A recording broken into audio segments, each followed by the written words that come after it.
Oi pessoal, a gente é do canal História Barbárie, eu sou a Daiane. Eu sou o Daniel. Eu sou o Gladson. E hoje a gente tem um convidado super especial para conversar com vocês sobre histórias indígenas em sala de aula. Vem com a gente!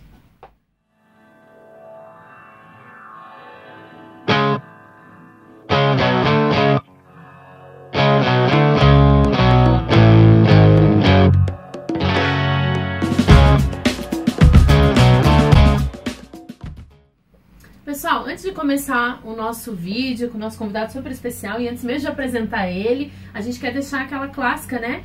Curte, o que mais, Daniel? Se inscreve no canal, Compartilhem e ativar o sininho, a notificação para você saber. Na hora que chegar o vídeo, você vai ser o primeiro a saber, entendeu? Gente, então é isso. Hoje nós temos aqui mais um convidado. Estamos muito honrados em recebê-lo, Fabiano. E provavelmente vai ser um convidado bem frequente, esperamos. Isso, Fabiano Atenas Azola.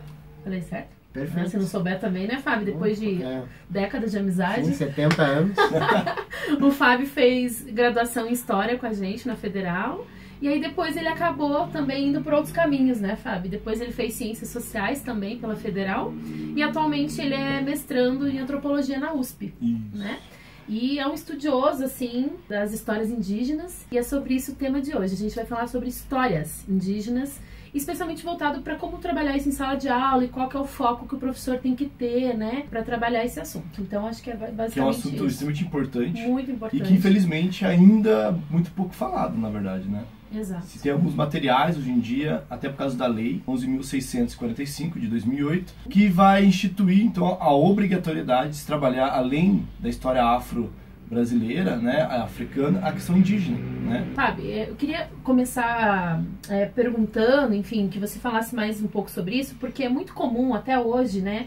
Eu agora estou trabalhando em educação infantil, por exemplo. Né? E sempre o dia 19 de abril, é aquele clássico, né? Da galera pintadinha aqui, ó, com o indinho fazendo gaúga, daí as professoras faz aquele cocar, aquele penacho. E como que isso, né, é difícil de desconstruir, né? Essa visão desse índio como se ele fosse estático no tempo, né? Como se ele fosse... Enfim, eu queria que você começasse falando sobre isso. Eu tenho dado alguns cursos nos últimos meses para professores, para justamente como pensar a temática indígena em sala de aula, e eu sempre começo com esse tema, porque a ideia dos cursos que eu tenho dado, é justamente desconstruir essa ideia de que a gente chama, né, na antropologia, de indígena genérico. E como você bem falou, esse indígena é um indígena que está cristalizado no passado, e é um certo tipo de indígena, né? Eu acho tão engraçado esse negócio do indígena fazer porque isso é coisa de povos indígenas dos Estados Unidos, né? Da América do Norte. Então não tem nem relação com o território brasileiro, que é uma coisa muito engraçada. Tem uma coisa meio Cherokee, assim, sei lá. E eles fazem Google. É o indígena do pica-pau que acabou virando um certo indígena genérico. Eu sempre brinco isso com os professores. Eles pegaram o índio do pica-pau e os professores trabalham com isso de uma maneira bizarra. E essa coisa que você tá falando do indígena genérico, tem essas duas imagens, né? Ou eu brinco com essa coisa do que é coisa indígena norte-americana. Ou as pessoas, quando falam indígenas, ou povos indígenas, as pessoas, no geral, sempre lembram da figura do indígena xinguano, dos povos que vivem no Parque do Xingu, que são aqueles povos corpulentos, pintados, cheios de adereço, e que moram na floresta, de fato. Mas as pessoas tratam isso como uma imagem única do indígena. E aí que está o problema. Todos eles fossem assim. Você só pode ser índio se você for daquela forma. E justamente qual é o ponto? Quando se leva isso em sala de aula, a ideia é mostrar para os alunos que ser indígena é uma variedade imensa de formas, de jeitos, de modos de se vestir, de se comportar. Existem mais de 300 povos indígenas em território brasileiro que moram nos mais variados ambientes, desde os indígenas que moram na floresta, de fato, até muitos indígenas que moram na cidade. Tem uma informação que é muito relevante, que quase 40% da população indígena no Brasil moram em territórios urbanos. Sim. Que é algo que as pessoas já Acho super estranho. O nosso caso aqui, né, em Curitiba, na região da periferia de Curitiba, no bairro Tatuquara, a gente tem uma aldeia né, indígena, que é urbana. Né? Isso exemplifica um pouco isso. Né? Exatamente. Acho que em todas as grandes cidades do Brasil, nas capitais, você tem aldeias indígenas. Em São Paulo, na Zona Oeste, você tem uma grande aldeia guarani. Enfim, é justamente mostrar que essa ideia do indígena xinguano não é a única forma de ser indígena, existem variadas formas. Mas essa forma ela é uma construção histórica, né? Exatamente. Isso é uma coisa importante de ser dita. O Estado brasileiro, ou na história da formação do Estado brasileiro, ele sempre operou com uma certa imagem do indígena. Então toda a história de construção da identidade nacional, principalmente a partir do século XIX, quando o Brasil se constitui como nação independente, se pegou uma certa imagem de um indígena, que é bem parecido com esse indígena xinguano que eu estou falando.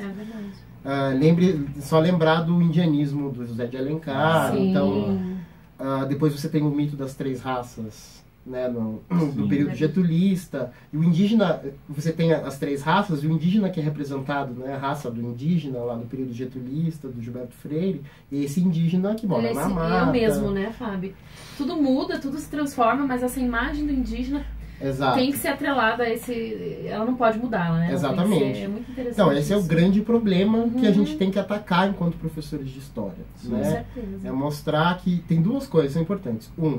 Essa variedade de maneiras de ser indígena, e que os indígenas são povos que estão no presente. Eles compartilham a mesma cidade, o mesmo mundo que a gente compartilha. Sim. Os indígenas não são povos do passado. Vão mais além, os indígenas são povos do futuro. A gente pode até falar sobre isso mais no fim. Com certeza, vamos falar. Mas os indígenas não são povos do passado, não é... E tem uma outra coisa importante para quem trabalha com história, a gente tem uma mania de trabalhar com povos indígenas só no Brasil colônia, né? É verdade. É uma coisa assim que é... Claro, tem uma série de razões e tal, mas vamos começar a quebrar esse negócio. Então, a ideia é justamente mostrar que é possível e é interessante trabalhar com povos indígenas na contemporaneidade, ou no período imperial, no período republicano. Na ditadura. Na ditadura militar. E é interessante, eu queria que você também comentasse sobre isso, Fábio, porque assim, mas até recentemente você tinha uma história, uma produção tanto historiográfica quanto da própria antropologia, das ciências sociais, que era essa história indígena de uma história a ponto de vista do Estado, né? Que você usava como fonte, como documento para sua pesquisa, dados do Estado. Então era um olhar do Estado sobre o indígena, é isso? E agora a gente está tendo essa guinada, né? Essa mudança. E eu queria que você falasse mais sobre isso também. Isso é uma coisa que é muito interessante, uma coisa recente na historiografia, na antropologia também, é que é justamente levar a sério os indígenas, ou como os povos indígenas narram a relação que eles construíram com a sociedade dos brancos ou com o Estado ao longo do tempo. Sim. É claro que é muito interessante, é importante, fundamental fazer uma história do Estado, assim, a maneira como o Estado brasileiro geriu os povos indígenas, a gestão dos povos indígenas. Mas o que vem acontecendo agora, que é mais interessante, é tentar pensar como é que os indígenas pensam sua própria história. A gente discute na antropologia se é possível chamar isso de história. Porque história é uma categoria ocidental de organização do tempo. Interessante. Marcos temporais, que pra gente é absolutamente relevante, então a gente separa os eventos em anos, né? Numa certa sequência. Em 1800 aconteceu isso, em 1902 isso, em 1910 isso. Para muitos povos isso não tem a menor relevância, esses marcos temporais que para o Estado tem muita relevância. E isso é uma coisa muito interessante que está acontecendo. De certa forma, eu acho que isso é uma forma de descolonização do nosso pensamento. Sim. Porque a gente tem um termo de um historiador indiano, deveriam falar de Chakrabarti. Ele tem um livro que se chama Provincializando a Europa, que é justamente ele vai mostrando que essa história que os europeus construíram sobre eles mesmos é uma história que não é a história universal, é a história do mundo. É a história de alguns países da Europa. Então, de certa forma, quando a gente estuda a maneira como os povos indígenas constroem as suas narrativas, a gente está provincializando a história do Brasil. Então, essa história que o Estado conta é uma certa história. Claro. Né? E eu acho isso absolutamente potente, assim, que é o ponto de vista dos historiadores ligados a essa ideia ocidental de história, e que por muito tempo, né, é a ideia estatal mesmo, né, de como tratar esses indígenas, como eles viviam, né, dentro do ponto de vista dessa galera branca, né? Exato. E isso, tipo, provavelmente para eles não tem nenhum sentido, né? Isso, exatamente esse é o ponto. Porque, assim, falando um pouquinho sobre a história do Estado, né? A maneira como o Estado sempre lidou com a diferença. A gente diz, ou quem estuda a política indigenista, diz que o fio condutor da história da gestão dos indígenas em território brasileiro sempre foi de tentar eliminar a diferença. Então o Estado sempre tentou, de alguma forma, eliminar a diversidade. No primeiro momento, no Brasil colônia, o Estado queria escravizar os indígenas. Então se declaravam muitas guerras justas porque eles queriam a mão de obra indígena. E do outro lado você teve os jesuítas que já começaram esse processo de tentar eliminar a diferença porque eles queriam cristianizar os indígenas, né? Transformar os indígenas em ovelhinhas do rebanho cristão.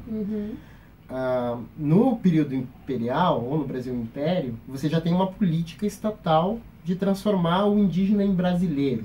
Cidadão. Tem uma professora minha de antropologia, Marta Amoroso, que estudou aldeamentos no século XIX, ela diz que o projeto do Império Brasileiro é transformar um índio em pobre. Esse era o projeto. Ela chama isso da pedagogia do exemplo. Então o que eles faziam? Eles aldeavam os indígenas e pegavam os imigrantes, tinha uma política migratória que começava a ficar mais forte no século XIX, e eles colocavam imigrantes ao redor dos aldeamentos, porque assim os indígenas, pelo exemplo, aprenderiam a se misturar e a virar trabalhadores nacionais. Simples assim. E no século XX, no período republicano, você tem algo um pouco parecido, mas é uma coisa que um antropólogo do Museu Nacional, muito bom, chamado Antônio Carlos de Souza Lima, ele é historiador da política indigenista no século XX, que ele chama da pedagogia da civilização agrícola. Quando o SPI foi criado, o SPI é a ex-FUNAI, o órgão de política indigenista do Brasil republicano. E a política indigenista no século XX sempre foi de transformar o indígena em agricultor, de alguma forma. Então, assim, ensinando a agricultura, ele se civilizaria automaticamente. E se misturaria aos nacionais. E veja só como essa coisa de longa duração mesmo, assim, usando um termo famoso da história, bordeliano. Por que vocês acham que o governo atual está tentando jogar a demarcação para o Ministério da Agricultura? Não é um tipo de ideologia que ainda está vigente. Nossa, com certeza. Que é algo que sempre volta. Entendeu? Se você prestar atenção no que esse presidente atual vem falando, ou no que os ministros vêm falando, é sempre essa ideia de que os indígenas precisam aprender a trabalhar. Eles precisam eles precisam da tecnologia, porque assim eles vão se integrar na nossa nação. Então, em suma, o projeto do Estado foi sempre transformar o indígena num brasileiro, pode ser um pobre ou um agricultor, eliminar a diferença. Enquadrar eles num certo modo de ser, que eles consideram um modo de ser certo. Civilizado. Brasileiro, nacional. Você tem essa ideia de transformar o índio num nacional, como eles se já não fossem, porque os indígenas são cidadãos brasileiros, de acordo com a Constituição Federal, artigo 231. Os indígenas já são brasileiros, a gente não tem como transformar eles em brasileiros. Não, só avisando. Eles já têm todos os direitos que nós temos. São cidadãos de direito, enfim, tem cidadão de direito especial, tem algumas questões, mas eles são brasileiros, como nós. Então essa é uma história para boi dormir. É uma ideologia perversa que sempre reinou e sempre volta na política indigenista brasileira. Bom, e aí, Fábio, esse momento agora que a gente está vivendo, a própria antropologia, né, e você tem lideranças indígenas também, né, tentando recontar essa história do ponto de vista deles, né. Nós tivemos uma outra perspectiva que está acontecendo, tem alguns nomes dos próprios povos indígenas, e aí acho que é a parte mais importante que você poderia falar pra gente. Como é que está acontecendo isso, como é que isso funciona? Nesse sentido, tem um aspecto que é interessante, porque os indígenas estão virando professores. Muitas universidades formando professores indígenas. Tem muitos indígenas que vão fazer história, muitos indígenas vão fazer ciências sociais, vão fazer antropologia. E é justamente eles estão colocando para os seus alunos, ou discutindo na universidade, outras formas de se contar essa história, que não passa exatamente pela história do Estado, ou passa pela valorização das narrativas, das memórias dos mais velhos, dos mais antigos, pela valorização das formas de vida, da medicina ameríndia, de formas de medicina que são outras. Então, isso é uma coisa muito legal, que dentro do próprio Estado, isso é interessante, os indígenas estão lançando mão do Estado, é muito legal isso, estão se formando, e estão justamente construindo suas narrativas, ou valorizando os seus modos de ser, que são múltiplos, e são extremamente complexos, extremamente interessantes. Enfim, por exemplo, o Ailton Krenak é um cara que foi para a universidade. Né? E não assim, qual que é o ponto? O Ailton para mim, é o maior intelectual que pisa nesse território atualmente, assim, para começar. E eu tenho o grande privilégio de ser o povo que eu estudo. Ele faz parte do povo que eu estudo, que é o povo Krenak. E o Ailton, é muito interessante isso, porque a língua original do Ailton, a primeira língua é o português. Nossa. Por uma série de razões, ele nasceu num lugar em que seus parentes já só falavam português porque os Krenak foram obrigados a abandonar a língua deles pelo Estado. E se eles falassem língua Krenak, eles apanhavam. Então eles passaram por um processo de etnocídio brutal. Mas é muito interessante porque ele tem todo um pensamento absolutamente ameríndio, formas de pensamento que são ameríndias, mas em português. É uma coisa super interessante. Enfim, mas qual é o ponto? Você tem professores indígenas sendo formados e eles estão colocando na sala de aula novas formas de se pensar a história indígena. Sim. Isso é super interessante. Eu acho que a gente devia seguir o exemplo deles, dos professores indígenas que estão sendo formados, e ouvi-los, aprender com eles. E eu acho que é legal, dentro dessa lógica, né, dessa história indígena, a gente conversar um pouquinho sobre como que eles pensam, um pouco sobre a cosmovisão. Claro que é muito múltiplo, né? Cada povo tem uma maneira de pensar o mundo e pensar a sua história, mas dá pra gente ter uma noção, tipo, de como é essa cosmovisão de alguns povos indígenas, no caso, do território brasileiro, até porque sempre vai lembrar, né, quando a gente fala em povos indígenas, são povos indígenas em toda a América, por exemplo. Claro. Né? Mas pensar um pouco no caso brasileiro, assim. Um exemplo de como eles pensam história. Sim, isso é muito interessante porque isso é tema da minha pesquisa atual, inclusive. Existe uma variedade imensa de povos indígenas no Brasil e nas Américas. Claro, mas eu não tenho a menor dúvida de que existe uma base comum, uma certa base comum que esses povos compartilham de pensar o tempo, de pensar o mundo. Então, isso baseado, quem diz isso é o maior antropólogo, que para mim é o maior antropólogo de todos os tempos, que é o Claude Lévi-Strauss. Ele é um cara que identificou esse negócio. Então, uma das coisas que ele identificou foi que o pensamento ameríndio é um pensamento essencialmente dualista. Certo.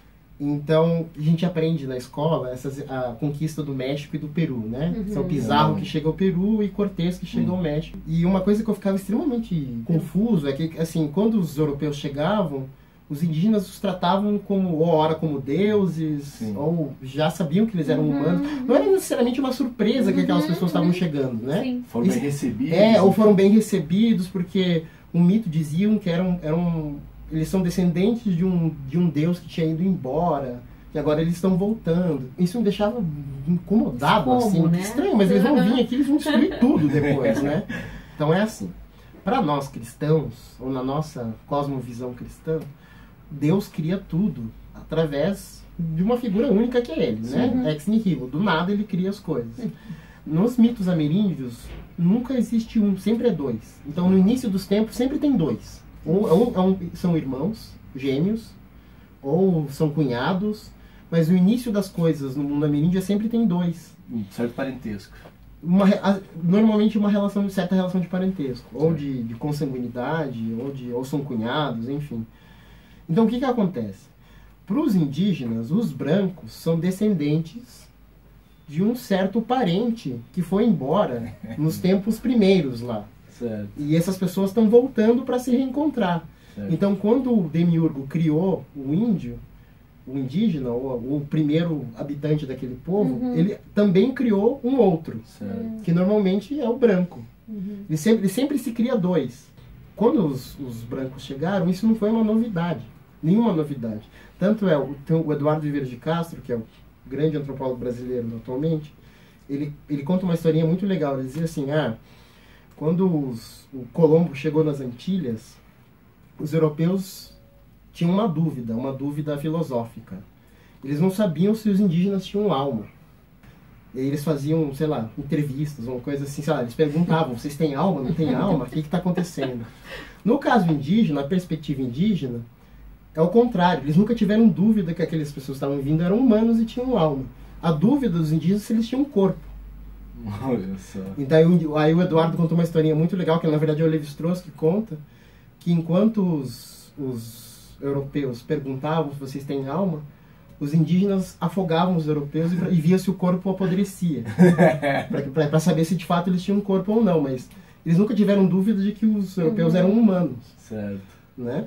Porque eles eram, no começo dos tempos, eles eram parentes. Isso já é uma maneira distinta de se pensar a história da chegada dos brancos no território americano. Sim. O que para os europeus foi uma certa novidade, ou pairava uma dúvida se eles eram humanos ou não, e o retorno desses brancos já era esperado. Sim.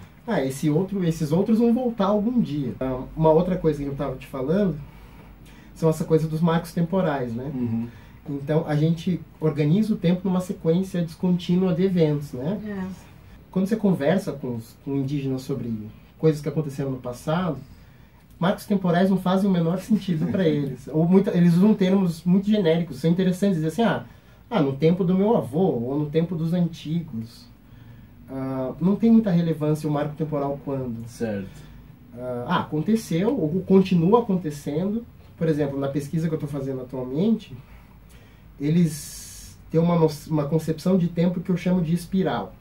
Então, eles tem um evento que é primordial, eles dizem assim, quando os portugueses chegaram, eles declararam guerra justa aos nossos ancestrais. Os Krenak falam isso, que são os Botocu. Certo. Então, tudo que aconteceu depois desse evento, todas as outras violências que eles sofreram, os Krenak sofreram muitas violências. Tudo que aconteceu depois não são eventos diferentes, são atualizações desse evento primeiro. Olha só. Inclusive, o que é a coisa mais interessante do mundo, você teve o rompimento da barragem em Mariana, que matou o Rio Doce. Os Krenak moram à beira do Rio Doce. Caramba. E o rio deles morreu, ou quase morreu, né? Sim. Então, eles dizem assim, o que aconteceu em Mariana é a continuação da Guerra Justa. Olha Lá só. do Dom João VI.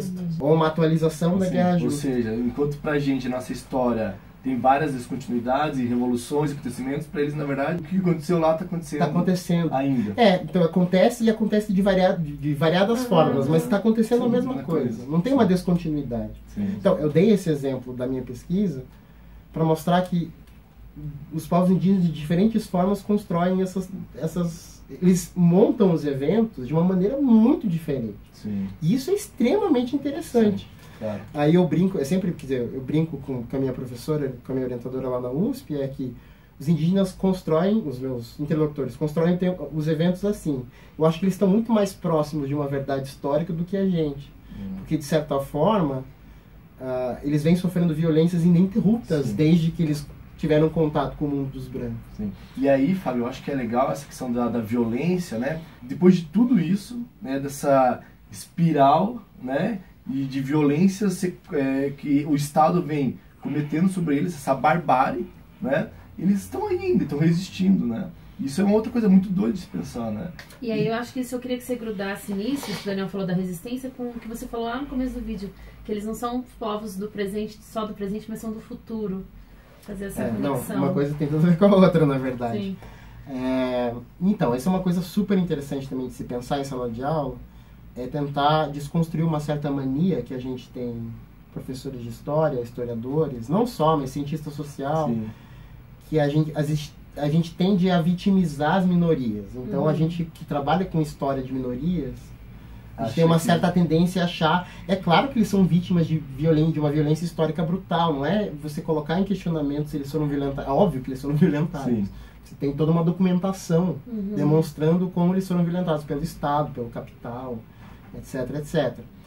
Mas o que é interessante de mostrar é justamente o que você falou. Eles ainda estão aí. Assim, apesar de todas as tentativas do Estado em eliminar com a diferença, que é aquilo que eu falei, o Estado sempre tentou eliminar a diferença.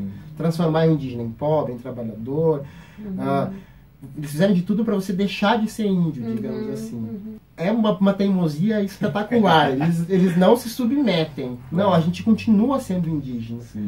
E não importa, essa é uma outra coisa também interessante, não importa que a gente pegue coisas dos brancos, tecnologia dos brancos, isso não tem a menor relevância, isso não define se você é mais indígena ou menos indígena. Isso é coisa muito importante de dizer, isso. né? Isso é uma narrativa do Estado, né? O Estado sempre quis dizer... Se você usar isso... Se você tem celulares, internet, não é demais. Então, sabe quando... Isso é uma estratégia que eu tenho usado, é que quando a gente ouve muito isso, às vezes em sala de aula, né? Muito.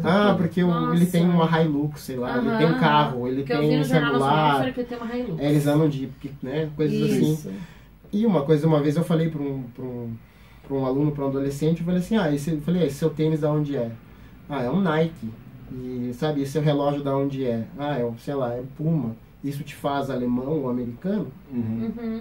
Então você não é brasileiro, você tá usando coisa de americano, devia usar quichute e sei lá, né? Uma coisa assim. Sim, claro, eu tô brincando, mas o princípio é o mesmo. É o mesmo. Então o fato de tudo que a gente usa não é brasileiro. é chinês, digamos assim, Na produzido na maioria das China. Sim, a grande parte das coisas são, Sim, com uma marca europeia, uma marca norte-americana. O fato de eles usarem tecnologia dos brancos está vinculado a uma história de relação forçada que eles tiveram com o mundo dos brancos. Claro. O mundo dos brancos os englobou, ou Os engoliu, ou tentou englobar Sim. o mundo dos indígenas. Tentou e não foi bem sucedido, porque eles continuam indígenas. Sim. Mas é óbvio que eles vão usar tecnologias porque eles vivem no mesmo mundo que a gente. E não, apesar de todas as tentativas de exterminá-los das mais variadas formas, não só exterminá-los fisicamente, mas também, mas culturalmente, né? Eles estão aí resistindo. E voltando para aquela coisa que eu falei, que os indígenas são mais do que povos do presente, mas povos do futuro, o Eduardo Vieira de Castro, o Ailton também fala isso, mas eles dizem que, de certa forma, os indígenas já estão vivendo o fim do mundo há 519 anos. O mundo deles acabou, um certo mundo, né? Sim. E eles têm resistido, apesar de toda a violência que eles têm sofrido, eles têm resistido e reexistido, né? Eles estão se multiplicando e cada vez mais fortes e produzindo formas de vida muito interessantes. E como eles são muito bons em viver esse fim de mundo, eu acho que eles podem ser um bom exemplo pra gente, para um mundo que está acabando, que é o nosso mundo. Sim. Né? Se a gente está falando em antropoceno, essas coisas todas, eu acho que o nosso sistema vai ruir em algum momento próximo, e a gente vai ter que aprender a viver depois do fim. Sim.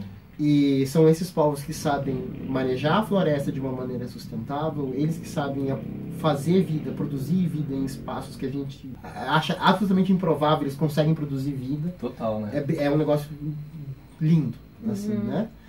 E talvez ele seja um grande exemplo nosso para o futuro. Claro. De como sobreviver ao como, exato. Um apocalipse. E não só sobreviver, mas como produzir vida de fato, Sim. produzir vida, produzir alegria, porque ainda tem isso. Claro. Eles têm essa capacidade imensa de produzir vida, alegria. Eles sempre falam e me falam da importância de se cultivar essas relações próximas, de ser alegre. Que se você não for alegre, você sucumbe. Claro. Eu acho isso muito bonito. E é um grande aprendizado que a gente tem que ter com esses povos. Então eles são povos do futuro. Sim, não tenho a menor dúvida disso. Provavelmente se houver, e provavelmente vai haver um apocalipse climático, né? Tudo indica, é mais fácil eles resistirem do que a gente, né, cara? Não tenho a menor dúvida. Né? Tipo, a gente vai sucumbir rapidamente. Não tenho a menor dúvida. Né? E essa galera vai continuar aí. Não tenho a menor dúvida. Né? Até porque nosso sistema é muito frágil, né? Então a gente não sabe fazer nada. Nada. Se a gente precisar caçar, sei lá, porque como a gente produz nossa própria, a gente não produz nossa própria comida, Sim, a roupa que a gente veste, a gente não faz nada disso. Sim. Então a gente depende de todo mundo. Claro. Então eles sabem viver muito bem, fazer suas próprias coisas, claro. E tal. Então, mais um exemplo. Então eles são grandes exemplos.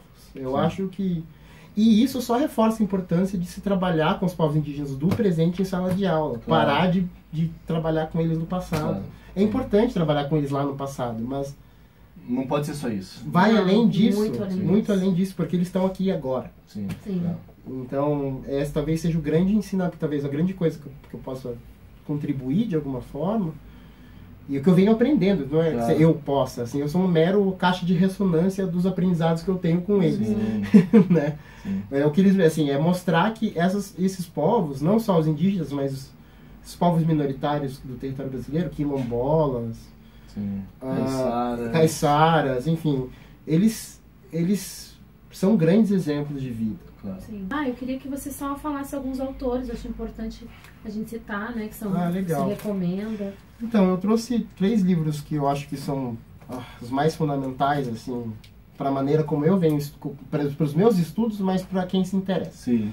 Né? A principal autora, para mim, uma das grandes antropólogas brasileiras, é a Manuela Carneiro da Cunha, que era professora na USP, professora aposentada lá da antropologia da USP. Legal.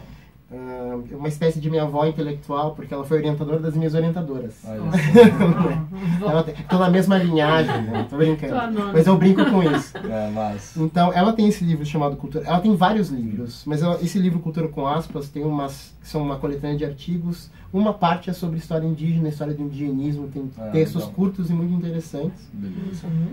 Um outro grande autor que eu acho que escreve... Ele é um etnólogo que estuda povos indígenas, assim, daquela maneira bem clássica.